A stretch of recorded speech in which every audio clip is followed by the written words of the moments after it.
Selamat pagi anak-anak, selamat berjumpa kembali dalam pelajaran IPS.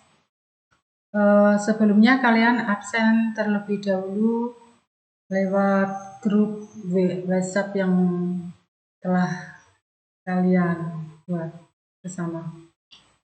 Kali ini kita akan mempelajari tentang bab 2, yaitu perubahan sosial budaya dan globalisasi.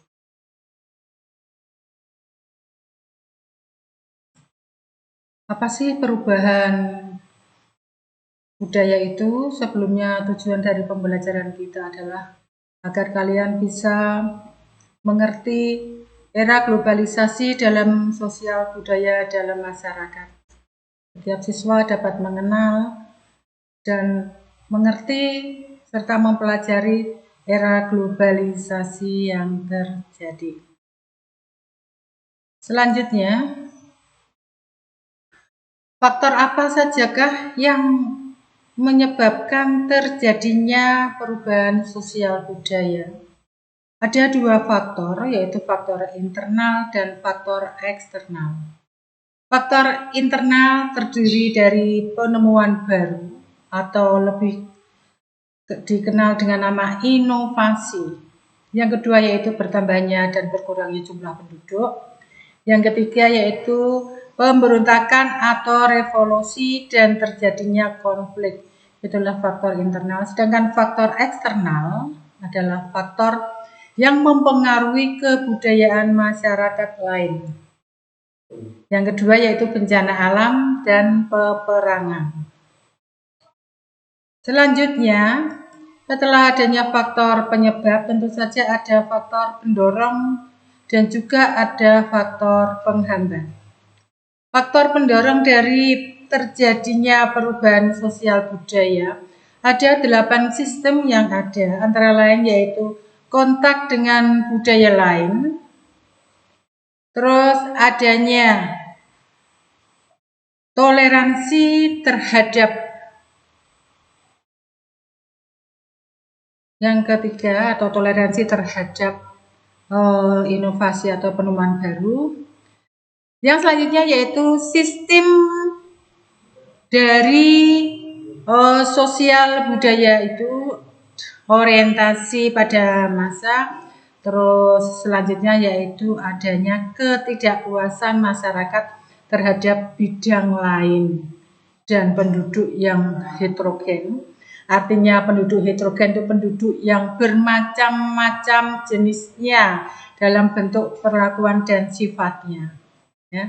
Adanya kontak dengan budaya lain dan adanya sikap menghargai, yaitu antara budaya satu dengan budaya yang lain atau hasil karya dari seseorang merupakan budaya. Itu yang mendorong terjadinya faktor perubahan budaya. Tentu saja selain ada pendorong pasti ada yang namanya penghambat. Ya. Adanya penghambat.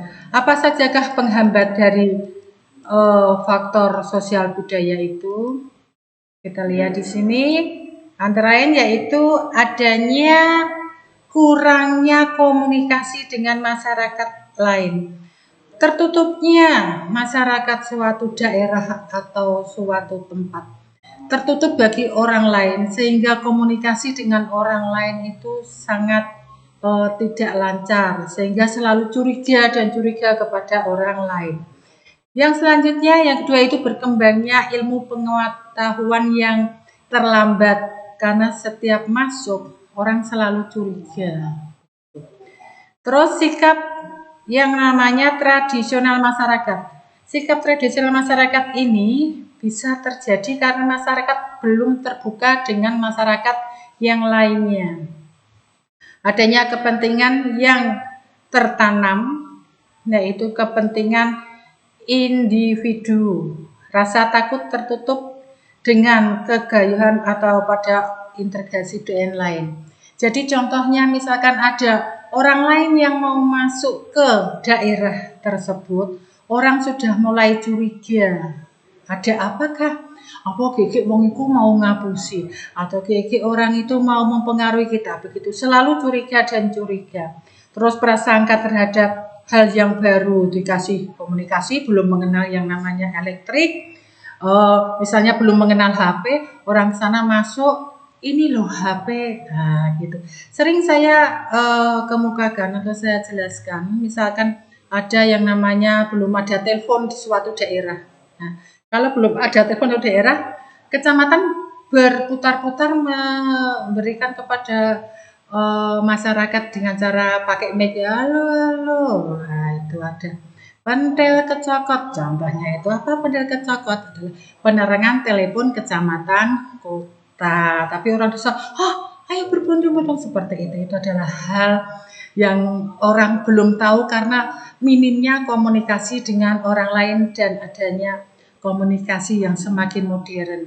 Terus hambatan yang bersifat ideologis, alat atau suatu kebiasaan yang telah mengikat.